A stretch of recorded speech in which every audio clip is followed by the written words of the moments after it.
특강 형식으로 말씀을 진행하고자 합니다. 자, 여기 한번 띄워주시겠어요?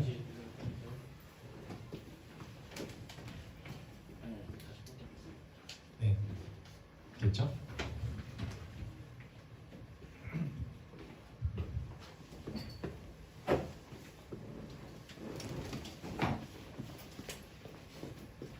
자, 오늘은 좀 특강 하듯이 진행을 하려고 하니까 조금 편한 마음으로 생각하고 좀 진행을 해보도록 하겠습니다. 오늘 제목이 뭐죠?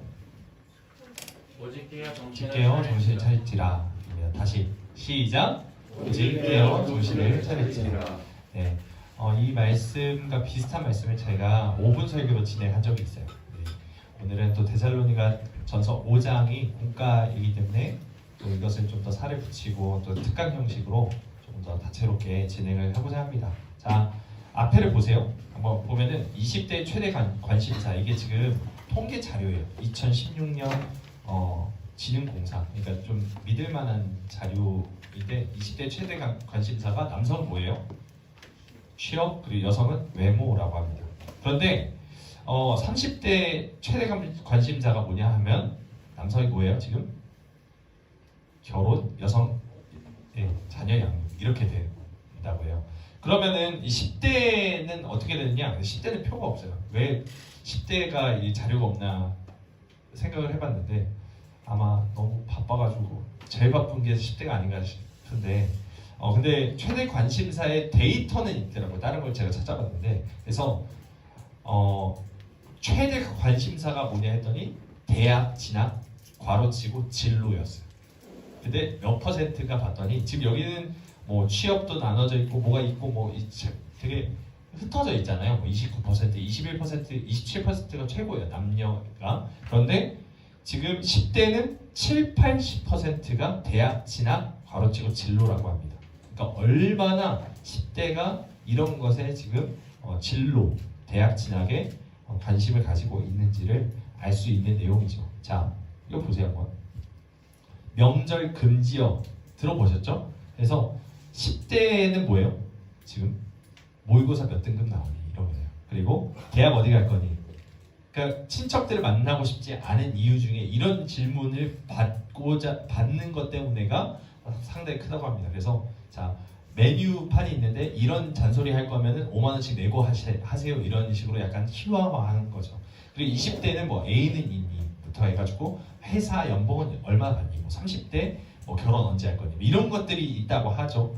그래서 우리는 이처럼 적절한 나이대에 이루어야만 하는 것을 이루고 얻어야만 하는 것을 얻어야 한다라는 압박에 스트레스를 받고 있다는 거예요.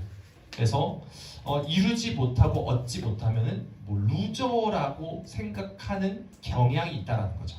치열한 경쟁과 또 사회적인 요구, 그리고 나에 대한 가족과 이웃들의 기대, 이런 것들에 이런 바람에 부응하지 못하고 그렇게 되면은 마치 우리의 삶 자체가 제대로 살고 있지 않는 것처럼, 우리의 삶 전체가 다 부인이 되는 것처럼 느끼게 만드는 그 압박감과 눈치에서 해방되자라고 생각하는 시대가, 이 세대가 뭐냐면 MZ세대라는 겁니다.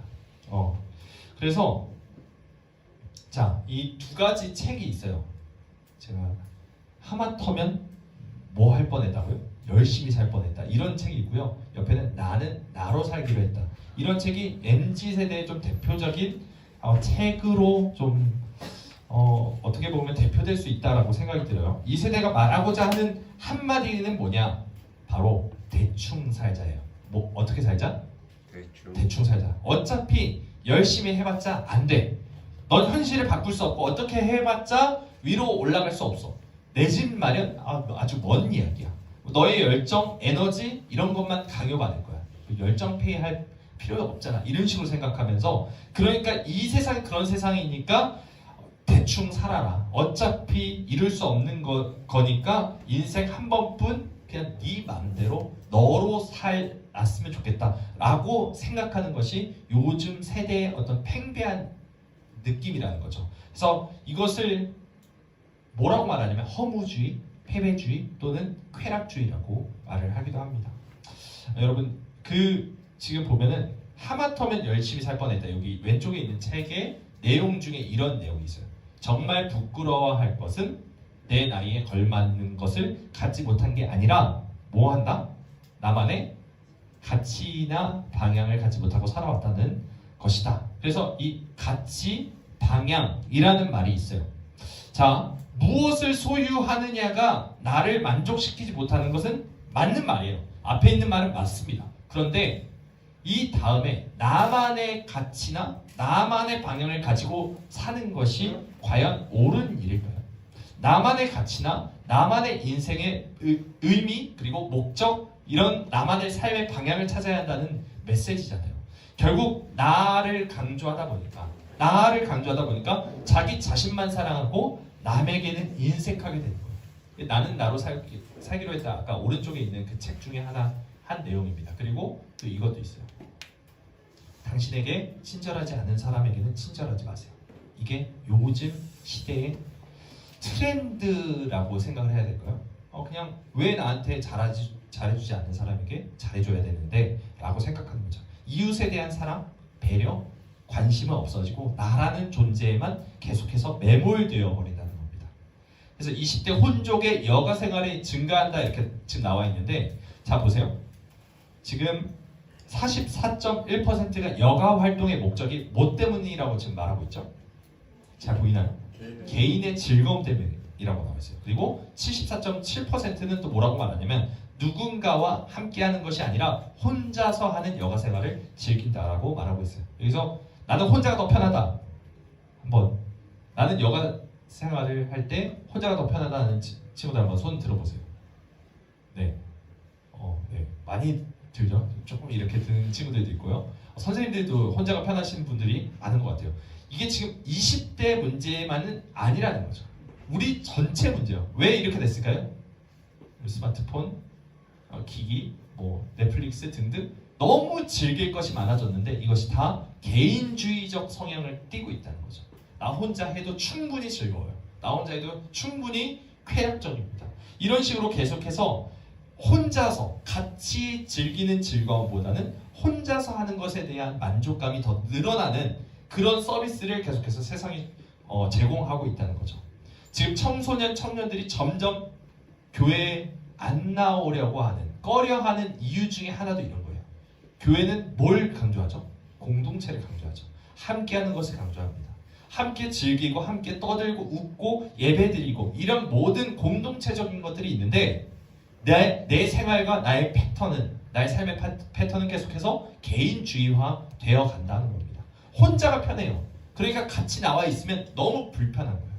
나에게 안 맞는 옷을 입고 있는 것 같고 그래서 잠깐 말없이 교회에 앉아 있다가 후다닥 도망가는 그런 친구들, 그런 청년들이 많아지고 있다는 겁니다. 혼족, 개인의 즐거움, 개인의 만족감 이런 것들이 계속해서 세상이 말하고 있죠. 자, 요즘 예능은 좀 됐지만 계속해서 예능이 바뀌어가고 있는데 옛날에는 같이 하는 게 즐거웠다면 요즘은 뭐예요? 나 혼자 살고요. 미운 우리 새끼 뭐예요 이게? 미운 우리 새끼 뭐죠 이게? 그러니까 늙은 자식의 어머니들이 나와요.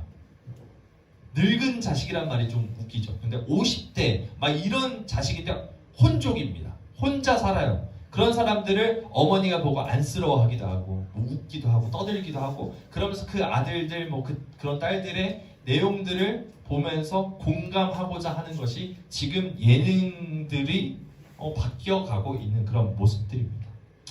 나이 50 전후의 늙은 아들들은 아랑곳하지 않고 자신의 삶을 즐겨요. 어머니가 어떻게 생각하든 간에 사람들이 어떻게 생각하든 간에 내가 즐기면 그만이다라고 생각하죠.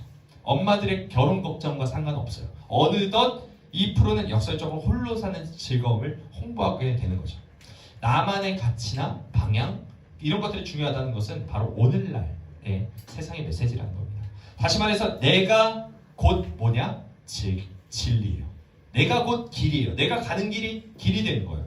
그리고 내가 곧 생명이다 말하는 거예요. 예수님이 이 말씀을 하셨는데 세상은 네가 그런 존재다라고 말하고 있는 것이죠. 모든 가치가 상대적이 돼버리는 거예요. 절대적인 건 없어요. 예수님이 진짜 최고고 그것밖에 없다라고 말하는 것이 아니라 네가 생각하는 그것이 다 길이 될 수 있어 라고 말하는 것이 이 세상의 메시지라는 겁니다. 이렇게 살아도 좋고 저렇게 살아도 좋은 게 좋은 것이라는 말이죠. 옳은 것이 무엇인가? 내가 옳다고 생각하는 것이 옳은 것이다 라고 말하는 것이 요즘 시대의 트렌드라는 것입니다. 시대 정신이라는 거예요. 한 사람 한 사람이 모두 자신의 인생의 주인처럼 내가 생각하는 그 길을 걸어라 라고 말하는 거죠. 이게 무엇이냐면 바로 이겁니다. 태초에 에덴 동산에서 뱀이 아담과 하와에게 했던 이야기입니다. 하나님께서 선악과를 먹지 말라. 먹는 날에는 네가 반드시 죽을 거야 라고 말씀하셨는데 뱀은 뭐라고 말합니까? 네가 하나님처럼 되려면 네 스스로가 왕이 되려면 선악과를 딱 먹어. 네 마음대로 해. 네가 법의 기준이 돼 라고 말하는 것이죠.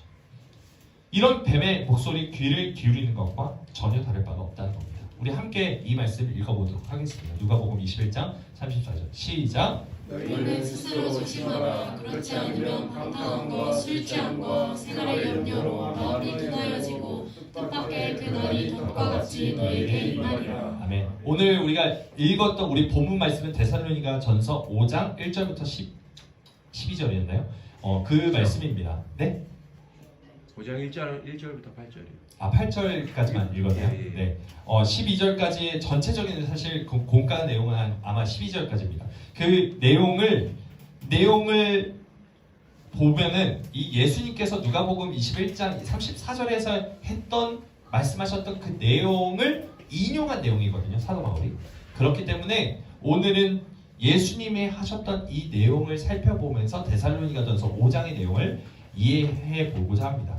지금 방금 읽었던 너희는 스스로 조심하라 라고 말하는 예수님의 말씀이 있죠. 이 스스로 조심하라 라는 말을 헬라어로 표현한 것을 영어로 해석한 것이 이거입니다. watch, be on guard. 뭐예요? watch, 보라는 거예요. 지켜보라. 그리고 be on guard는 뭐예요? 지키라. be, 그런 상태가 되라. on guard는 뭐예요? 가드를 올려라는 거예요. 가드 올려라. 뭐죠? 그러면 이게 무슨 내용이에요? 파수꾼 혹시 알아요? 파수꾼? 경계병, 보초병 이겁니다. 그러니까 여러분들은 어떤 사람들이냐면 하나님의 나라의 군사들인 거예요. 경계병들이에요. 영적으로 무언가가 쳐들어올 때 그것을 제대로 지켜보고 노려보고 있다가 적들이 쳐들어올 때 종을 울리고 딸랑딸랑하고 횃불 붙여가지고 봉화를 올려야 되는 그런 지금 임무를 사명을 감당해야 하는 사람들이라는 거예요. 예수님께서 너희는 스스로 조심해라 라는 말은 그냥 조심해 이 말을 하는 거 아닙니다. 넘어질까 조심해 이 말을 하는 것이 아니라 지금 경계병 파수꾼이 계속해서 눈을 부릅뜨고 정신을 차리고 지켜보는 것을 말하는 거죠. 24시간 보초를 서야 하는 사람들의 눈이 혼미해지면은 그 성 전체가, 그 도시 전체가 위험에 빠질 수밖에 없는 거잖아요. 적이 밤에 쳐들어올지 낮에 쳐들어올지 모르는 일입니다. 여러분들 아시겠지만 이스라엘과 또 팔레스타인 하마스 전쟁이 이미 본격화됐어요. 그랬는데 어떤 일이 일어났는지 여러분들 뉴스를 봐서 아셨겠지만 장벽이 엄청나게 높습니다. 근데 그 장벽을 패러글라이더를 타고 내려와가지고 총을 들고 패러글라이더를 타고 축제를 벌이고 있는 이스라엘 사람들을 학살을 합니다. 이 사람들이 경계를 온전히 제대로 섰다면, 이 사람들의 동향을 잘 파악했다면, 이스라엘 사람들이 파악했다면 이 사람들이 무고한 생명이 죽지는 않았을 수도 있었을 겁니다. 경계병의 도초가 흐트러졌을 때 어떤 일이 일어나는지 우리는 실시간으로 보고 있어요. 자, 누가복음 21장 34절에 지금 제가 노란색, 빨간색으로 지금 체크해 놓은 것을 한번 보세요. 방탕한, 술 취함, 그리고 뭐예요? 생활의 염려입니다. 우리가 스스로 조심하지 않으면 watch, be on guard. 그러니까 우리가 경계를 제대로 쓰지 않으면 어떻게 되냐면, 그렇지 않으면 뭐가 되냐면 방탕함과 술 취함과 생활의 염려 때문에 마음이 둔하여질 수밖에 없다라고 말하고 있습니다. 자, 그래서 우리 이것들은 바로 이 세 가지가 우리의 마음을 둔하게 만든다고 말하고 있는데, 이 마음을 둔하게 만든다라는 것은 감각을 무디게 만들고 머리를 멍하게 만든다라는 뜻을 가지고 있어요. 성을 지켜야 하는 경계병이 만약 이처럼 감각이 무뎌진 채 멍해지고 잠을 자고 있다면, 지금 예배를 드리고 설교 말씀을 듣고 있는데 멍해지고 잠을 자고 있는 친구들은 없죠? 지금 정신을 제대로 차리지 못하면 마음이 둔하여진다라는 표현이 멍해진다, 정신을 차리지 못한다라는 표현을 가지고 있다고 제가 말씀드렸어요. 만약에 그렇다면 어떻게 될까요? 그 상황이. 자, 아까 이스라엘과 팔레스타인 하마스 전쟁을 말했지만, 자, 우리도 이것을 겪은 적이 있어요. 마치 6.25 때 전쟁 당시에 대한민국 국군이 토요일 오전이 되면은 필요한 최소의 인원을 다 놔두고 어떻게 하냐면 전원 제외한 모든 전원이 외박을 나갑니다. 그래서 일요일 오후에, 주일 오후에 복귀하는 식으로 많이 했었어요. 그러다가 북한군이 이것을 파악하고 38선을 넘는 그 시점이 언제냐면 1950년 6월 25일 주일 오전 4시입니다. 아주 쿨쿨 자고 있다가 일어나서 군대에 복귀하기 일보 직전에 이런 일이 일어난 거죠. 그래서 6.25 전쟁의 참선이 어떠했는지 우리는 잘 공부를 하고 뭐 학교에서도 배우고 학원에서 배우고 해서 알 겁니다. 준비되지 않은 때에 전쟁을 맞이한 그 아픔이 얼마나 컸는지 모르죠. 자, 이스라엘 전쟁이 지금도 있는데 이스라엘과 중동의 전쟁, 중동 전쟁 3차 중동 전쟁 때도 이 이스라엘이 안식일에, 사바스라고 하죠. 이 안식일을 지키고 있는 그 날의 전쟁을 갑자기 기습을 합니다. 이 이스라엘 그 중동 사람들이 그래가지고 거의 괴멸하는 수준에까지 아주 큰 타격을 입었던 것도 이스라엘과 중동 전쟁의 역사 중에 있습니다. 6.25 전쟁도 비슷하죠. 그런데 예수님은 그 날, 다시 말해서 예수님께서 승천하시고 이 땅에 다시 오시는 재림의 때가 마치 이처럼 덫과 같이 너에게 임할 수 있다라고 말하고 있는 거예요. 예수님께서는 반드시 다시 오시는데 여러분이 마음이 둔하여지고 술 취함과 방탕함과 생활의 염려에 빠져 있어서 경계를 흐릿하게 하고 있으면 반드시 그것이 너희가 그 날이 덫과 같이 될 것이다 라고 말하고 있죠. 그리고 누가복음이나 마가복음에도 보면은 그냥 덫과 같이 뿐만 아니라 도둑과 같이 라는 말이 있죠. 오늘 데살로니가전서 5장에서도 보면은 2절인가요? 도둑과 같이 오신다. 예수님께서 오신다라고 말씀하고 있고요. 또 번쩍인 것 같이 매우 갑작스럽게 예상하지도 못한 그때에 우리를 습격하듯이 오실 것이다. 예수님께서 그렇게 오실 것이다 라고 말씀하고 있습니다. 만약 우리가 스스로 조심하지 않고 마음이 둔하여진 것을 사전에 예방하지 않는다면 예수님의 재림이 곧 재앙이 될 수 있다는 거예요. 재림이 뭐가 될 수 있다고요? 재림이 재앙이 될 수 있다는 겁니다. 이것이 지금 누구에게 하신 말씀이라고요? 예수님이 제자들에게 하신 말씀입니다. 자, 그러면 우리 마음을 둔하게 하는 것이 두 가지로 살펴볼 수 있는데, 자, 한번 앞에 보세요. 자, 마음을 둔하게 만드는 것이 뭐죠? 자, 읽어봅시다. 시작.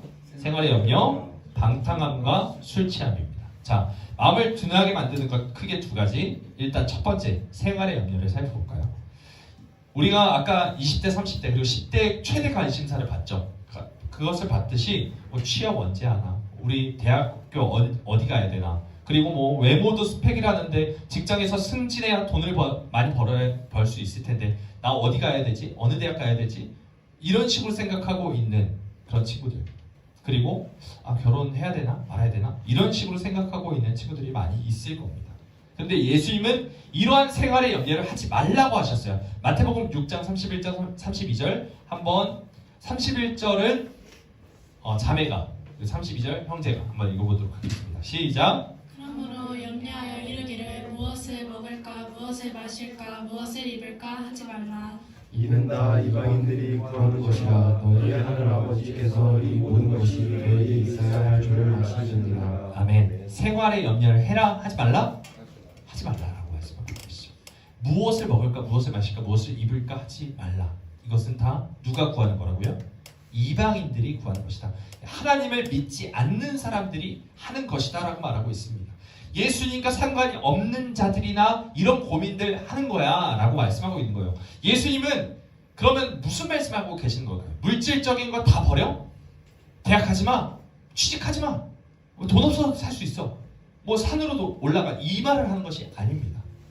우리의 의식주 문제가 쓸데없는 것이라고 말씀하시는 것이 아니에요. 그럼 뭐죠? 너희 아버지께서, 하늘 아버지께서 뭐다?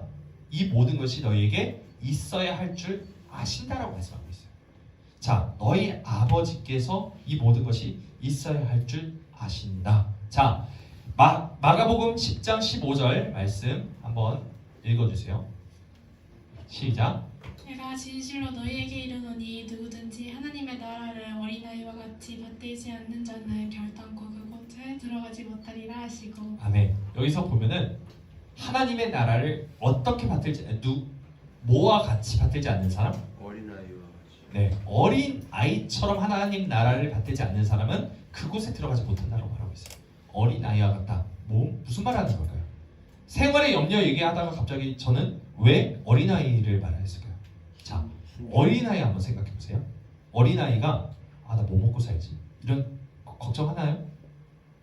태연이 그런 친구 봤어요? 막 5살, 4살 이런 친구가 나 다음에 가서 뭐 하다가 뭐 먹고 살지? 내가 어떻게 해야 내 생존을 잘 보장할 수 있을까? 내 안정적인 삶을 살려면 어떻게 해야 될까? 이런 고민하면서 살아가는 그런 어린아이 봤나요? 어떻게 살아가죠? 어린아이들을? 생각 없이. 네, 맞습니다. 왜 생각이 없을까요? 그러면 이 생활을 누가 책임져 주니까? 엄마, 아빠가 책임져 주니까. 이겁니다.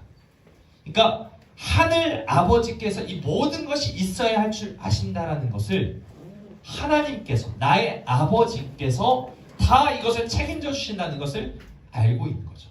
믿고 있는 거예요. 어린아이 때는 완전히 의존하고 있죠. 아빠 해줄 것을 믿습니다 라고, 믿습니다라고 말하지 않아도 생각이 없어도 돼요. 왜냐하면 아빠가 해주니까 실제로. 그런데 머리가 큰 사람들은 점점 고민하는 거죠. 야, 이거 어떡하지? 내 힘으로 이렇게 살아가야 할 텐데 라고 고민하기 시작하는 겁니다.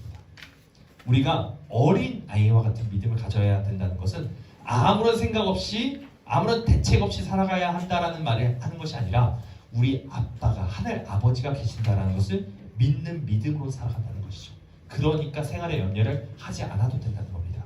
나에게 보호자가 있음을, 하늘 아버지가 계심을 믿고 나의 모든 삶을 하나님께서 책임져 주실 것을 확신하는 것이 바로 하나님의 자녀예요. 고아와 같이 너희를 버려두지 않을 것이다 라고 예수님 말씀하셨죠. 성령님을 주시잖아요. 하나님이 항상 세상 끝날까지 함께 해주신다라고 말씀하고 계시잖아요. 이것이 바로 예수님께서, 하나님께서 약속하신 것입니다. 자, 그럼 두 번째, 생활의 염려 1번이고요. 2번 뭐였죠? 우리 주영이 한번 읽어주세요. 전주영이 큰 목소리 시작. 2번. 네, 방탕한 거 술취함. 우리 아직 시험이 안 끝난 친구들이 몇몇 있는데 주영이도 그 중에 한 명.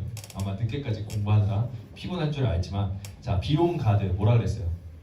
경계를 바짝하고 정신 차려서 눈을 감지 않고 멍해지지 않고 우리 한번 방탕함과 술 취함에 대해서 알아보겠습니다. 자, 방탕함과 술 취함은 하나로 묶을 수 있어요. 에베소서 5장 18절에 보면은 술 취하지 말라, 이는 방탕한 것이니 라고 말합니다.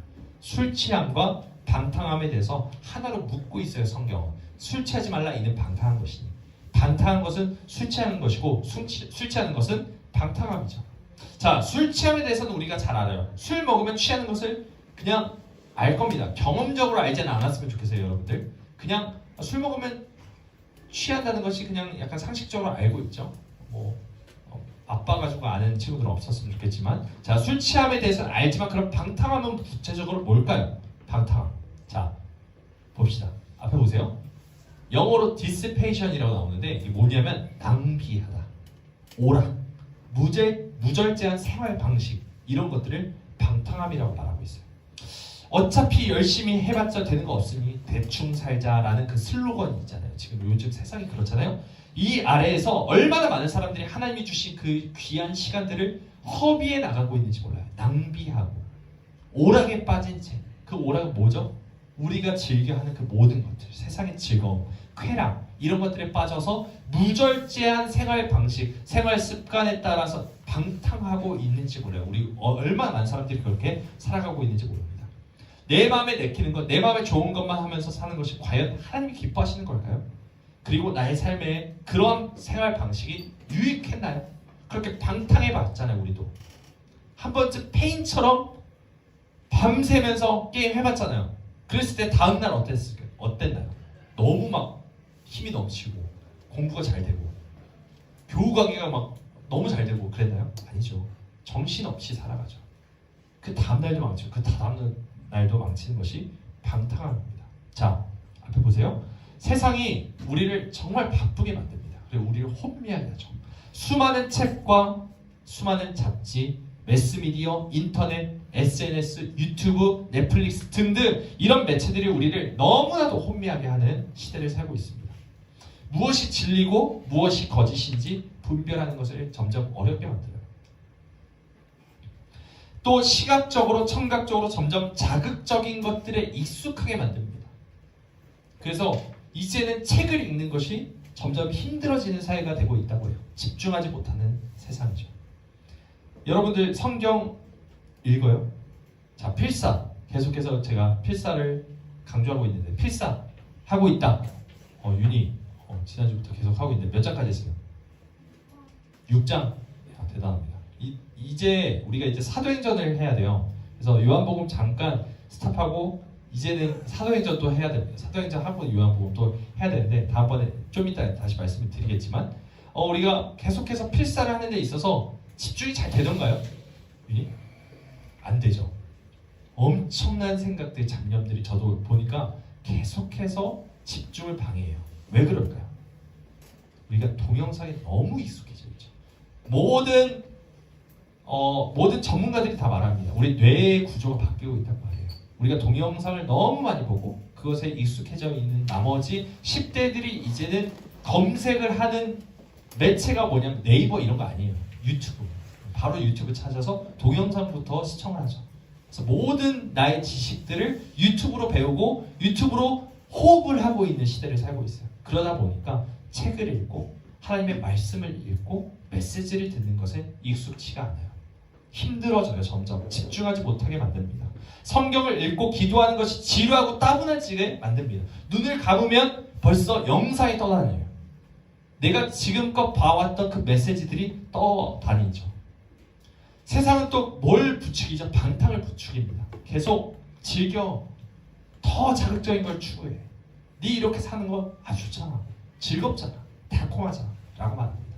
더 오랫동안 시간을 낭비하고 생각 없이 살도록 우리를 부추긴다는 겁니다. 자, 여기 표 하나를 제가 더 준비했어요. 나홀로족이 뭐 어때서? 여기 보면은 나홀로족, 혼족으로 사는 것이 당연한 것이다. 시대 흐름이 이렇다. 라고 말하면서 혼족은 더욱 많아질 것이다 라고 생각하는 사람들의 퍼센티지를 한번 보세요. 거의 절대적이죠. 그러면서 혼족의 이미지가 어떠냐를 봤더니 그렇게 응답한 사람들이 뭐라고 말하고 있어요? 지금 자유롭다, 즐길 줄 안다, 당당하다, 여유롭다, 자립심이 강하다라고 긍정적으로 평가하고 있다는 거예요. 계속해서 혼자 살아가는 것이 너무나도 당연하게끔 지금 세상이 부추겨지고 있죠. 세상은 나만 생각하고 나만을 위한 삶을 살라고 지금 부추기고 있어요.